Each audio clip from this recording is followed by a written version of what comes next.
ಕಾಶಿಲಿ ಸ್ನಾನ ಮಾಡು, ಕಾಶ್ಮೀರ ಸುತ್ತಿ ನೋಡು, ಜೋಗದ ಗುಂಡಿ ಒಡೆಯ ನಾನೆಂದು ಕೂಗಿ ಹಾಡು.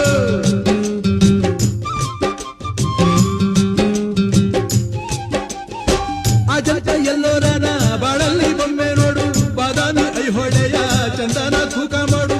ಕಲಿಯೋಕೆ ಕೋಟಿ ಭಾಷೆ, ಆಡೋಕೆ ಒಂದೇ ಭಾಷೆ ಕನ್ನಡ ಕನ್ನಡ ಕಸ್ತೂರಿ ಕನ್ನಡ. ಹುಟ್ಟಿದರೆ ಕನ್ನಡ ನಾಡ ಹುಟ್ಟಬೇಕು, ಮೆಟ್ಟಿದರೆ ಕನ್ನಡ ಮಣ್ಣ ಮೆಟ್ಟಬೇಕು.